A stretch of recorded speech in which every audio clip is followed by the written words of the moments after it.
It's time to continue the escape from BackCells Prison. As I've been doing in this series, I'm taking entities from the Backrooms and I'm redesigning them into supervillains, locked away in the most intense prison in the multiverse. But today there are actually going to be 5 drawings, and the middle one is one of my own original characters, the Unkillable Kate, who plays a pivotal part in this story. I hope you all enjoy, and let's get into it, shall we? Let's go! Hit like if you want, subscribe if you feel like, but either way, enjoy the show. Day 21, trapped in BackCells Prison. After my new friend Anna saved me from the sea butcher, I woke up next to her in a creepy dark cave, but we didn't really have much time to chat. Not 2 minutes later, we were attacked by a creepy, budget-looking Spider-Man. He was crawling on the walls of the cave, leaping around and spitting webs at us from his mouth. While this weirdo chased us, he muttered a bunch of stuff. He kept talking about himself in the third person, calling himself Frankenspider. He said he was gonna bring us back to Queen Arachna. Anna told me how the place we were in at that point, level 8 of BackCells Prison, was mostly run by the Arachna gang, a bunch of people with spider powers that had all teamed up years ago. They didn't run this level to the same insane degree that the Sea Butcher somehow managed to kill anything on level 7, but they did have a pretty solid run of the place. Of course, that was stuff I didn't learn till after we spent half an hour running away from this freak. I fired a bunch of the green glob blasts from my hands at him as we ran, but the more I used those things, the more I realized that as an attack, they're not super effective. I think my powers really are more meant to be used for healing than anything else. Luckily, Anna had my back. She's no Unkillable Kate, but she can really hold her own in a fight. At one point, Frankenspider webbed my feet to the ground and made me fall over. Anna stopped and got between me and him. Spider Guy leapt at her with his claws out, and he just flew right through her. Her body rippled like water as he flopped through her and smashed into some rocks. She leapt onto his back, grabbed his head, said she was sorry about this, then smashed his head into the rocks again. He was still kinda moaning, he clearly wasn't unconscious or dead or anything, as she ran over and helped me yank the webs off my legs. It took us a few minutes, and as we were finally getting them off, Frankenspider was already getting up again. But before he could come at us, the ground below him started to crack. He sorta shrieked and leapt onto the ceiling, just as the rocks beneath him exploded open and out jumped this beastly dude with shovels or drills or something popping out of his arms. He yelled up at the Spider Guy, "Off my turf, Arachnid scum!"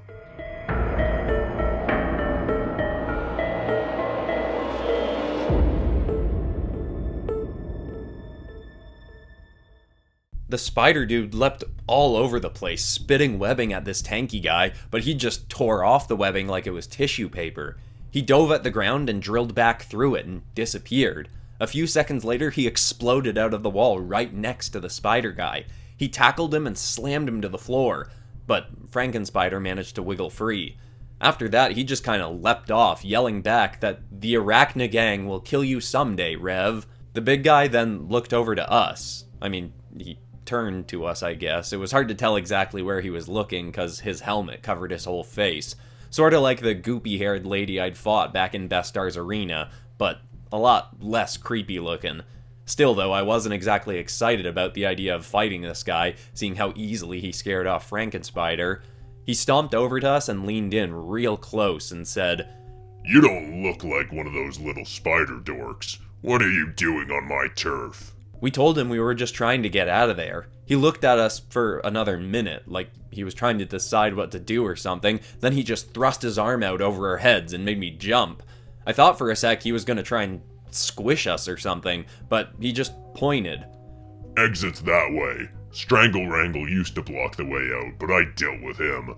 I find you again, and I'm not being so friendly next time. Got it?" We thanked him and ran off. I didn't really know what to look for exit-wise, but Anna said Kate had told her that the exit to this place was just like a big hole in the ground. But then Anna went on to say also it would be too far to jump possibly, and maybe we should have gotten ropes somehow, or maybe we should ask Rev if he could help us down through it. And she just kinda rambled on like that for a while as we walked, not really coming to any conclusion. We were moving for the next 2 hours or so, and that finally gave us a chance to talk. and we both had a lot of things to tell each other. Anna had wanted to know everything that had happened to me when I'd gotten trapped in Gentleman Bestar's fighting arena, and how I'd gotten sent to BackCells Prison in the first place. Which led us both to some pretty crazy realizations, because just before randomly clipping into this place, Anna had found a gem that had given her her powers, just like me.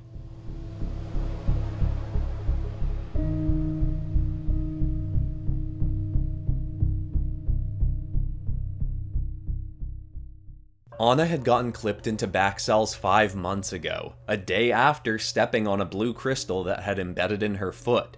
It gave her some enhanced speed and strength, like me, but instead of getting healing powers like my crystal gave me, her crystal turned her all scaly and gave her the power to breathe underwater, see in the dark, and, coolest in my opinion, to phase through living things. She let me swipe my hand through her body, and it sorta rippled like it had when Frankenspider jumped through her.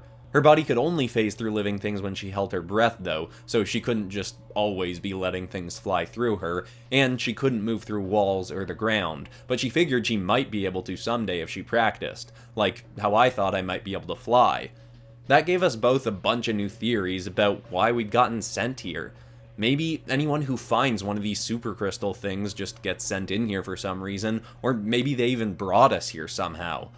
Anna kinda rambled on for a few more minutes about a bunch of theories that all seem to contradict each other. It's weird, when we're running or fighting, she seems to make decisions super quick, but outside of a survival situation, it's like her brain has to go through a million different possibilities about everything. She's one of the most indecisive people I've ever met. Anyway, I eventually got her back onto her story. Anna survived on her own for a month, before getting tricked, like I'd been, into getting tossed into Gentleman Bestar's fighting arena on level 5. Like me, again, that pink-haired lady, the Unkillable Kate, helped Anna out, but apparently the crowd had liked them fighting together, so Bestar kept Anna around as a tag team for Kate. Anna was stuck in that arena for 3 months, but they kept putting her and Kate up against tougher inmates, and Kate was doing a good job training Anna to fight, but was also still getting hurt a lot trying to protect Anna in the arena. They both needed to get out of there, but the thing is, Kate wasn't willing to leave there until she killed Bestar. She had a pretty big grudge against the guy, for good reason. Anna may have been trapped in there for 3 months, but Kate had been trapped in his arena for 13 years. She clipped into BackCells when she was 5 years old, and had been fighting in Bestar's arena since she was 12. More insane still, she didn't have any powers. Daily, she was fighting people with crazy and creepy abilities, and she'd never been beaten. She was just that tough a fighter. Anyway, Kate eventually came up with a plan to get Anna out. Kate knew that anyone who made Bestar really mad, or who knew something they shouldn't, would get sent to the Sea Butcher. Sea Butcher had killed everyone else on level 7 of BackCells, and anyone who fell into that level would unknowingly be drawn towards the Sea Butcher to get, butchered. That meant if Anna could get sent to level 7 and somehow make friends with the Butcher, hoping the fact that they were both fish people would give them some common ground, then when Kate eventually killed Bestar and escaped, she'd be able to find Anna by just clipping into level 7 and being drawn to wherever the Sea Butcher was. It sounded like a massive leap to me, but Kate also told Anna how to escape level 7 and go on without her if Sea Butcher couldn't be convinced to be even a little friendly to a fellow fish person. Bestar sees Kate as his main attraction in his arena, so he'd never send her to the Sea Butcher, even though she knows way more about Bestar's operations and plans and things he's learned about BackCells than anyone else. But any time Kate tries to tell someone else anything, Bestar sends them to be butchered. So she made sure Bestar overheard her telling Anna about the key that could get someone out of BackCells that Bestar had been looking for years, and he really didn't want that many people knowing it existed. And that was the only excuse he needed to transport Anna to level 7, where luckily the Sea Butcher had been willing to keep Anna around as company. That had been a month ago, so I guess Kate had changed her mind about joining Anna, because the last thing Kate had told me to do was find Anna and tell her that Kate wasn't coming. After I'd told Anna everything that Kate had said, she got a lot sadder. She didn't really want to escape without Kate, and to be honest, I'd rather be going through this place with a tank like Kate too, but it didn't really seem like we had a choice. Of course, soon enough, we'd realize that Kate wasn't even done helping us yet. When we finally got to the hole in the floor to the next level, we rested there for a few hours, and in that time, someone came to find us. A few someones, actually.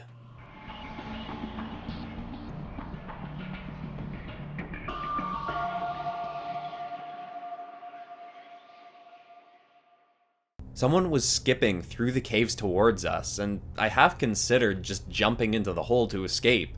But when the girl came into view, she really didn't look that intimidating. I mean, I feel like I should just assume everyone in here wants us dead, but Anna actually recognized this girl.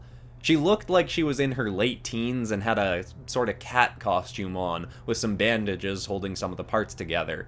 Anna didn't seem sure at first if she should be ready to fight, but she asked, "What are you doing here, Samantha?" "Nice to see you too, Anna. Relax. Bestar didn't send me, your pal Kate did. She finally called in that favor I owed her."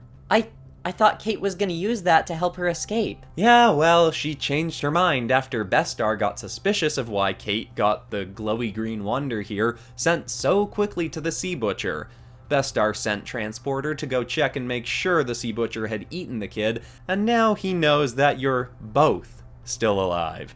He's certainly not happy about that, so he's sending Skinner to really finish you off." Anna's knees buckled at the mention of that name. Turns out Skinner is this 8-foot-tall freak with huge arms and legs who used to be a serial killer outside BackCells. Before he'd kill his victims, he'd... I don't even really want to write it down, but let's just say Skinner wasn't the name he was born with. He'd been lobotomized, but even basically brain dead, he'd kept killing people. Eventually, he'd been sent here, and Bestar had managed to hypnotize him or brainwash him or something, so now he goes after whoever Bestar wants him to go after. Of course, being told that some freaky serial killer was coming after us wasn't actually the favor Kate had called in from Samantha. It was luckily something way more helpful than just that. Samantha pulled out a picture that looked like it had been taken on an old Polaroid camera or something. She handed it to Anna. It was a shot of a tropical forest with a sandy beach just past the trees. Samantha said, "You two hold on to each other and rip that screenshot in half, and it'll transport you straight to level 48. There, Kate said, you can go find Jerry. He used to hang out on levels 1 and 2 until he got on the wrong side of a few too many people up there. I don't know how, but Kate said Jerry will help you two get to the level, fight for your life." No idea why anyone would ever want to go there, but if you've got a death wish, then that's your deal, I suppose. It would have been nice to have more time to ask questions, but we soon after heard a brawl happening farther down the cave. Then, after a few seconds, our tanky sort of friend from earlier, Rev, came barreling down the tunnel. I thought he was coming for us at first, but he wasn't running towards anything. He was running away from something. He was bleeding all over the place as he went past us and leapt into the hole to the next level. Just as he dove by, I noticed that his exposed arms were missing a lot of skin.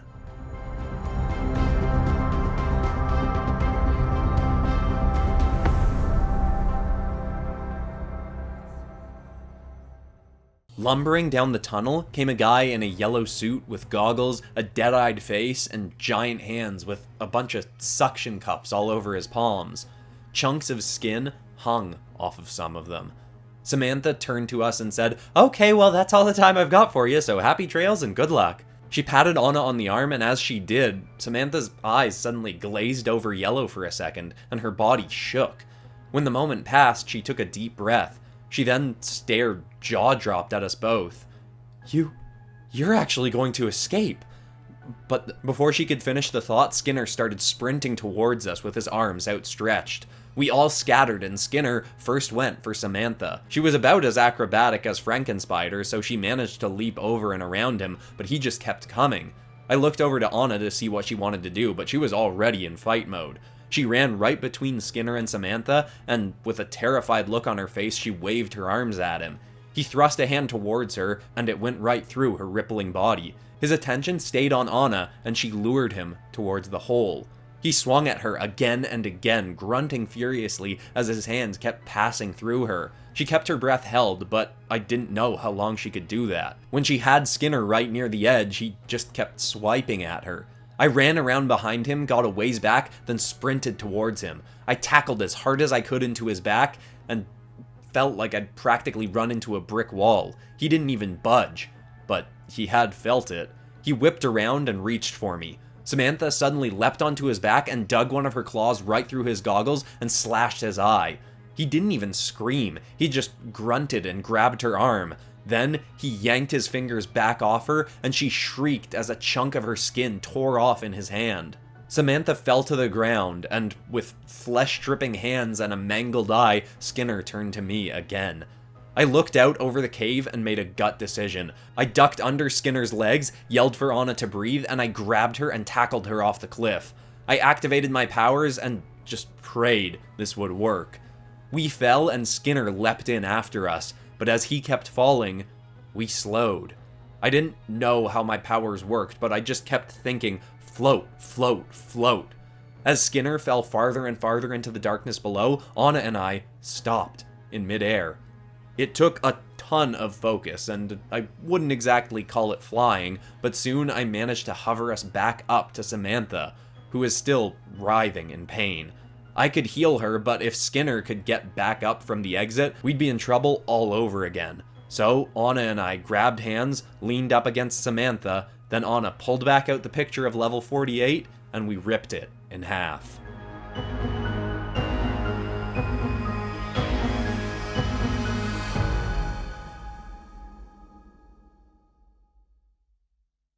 I am super excited about how this story's going, and where it's going to go. If you haven't seen the previous episodes in this series, I'd highly recommend going back to them, because this is a continuing storyline, or you might also like my Pokemon as SCPs series.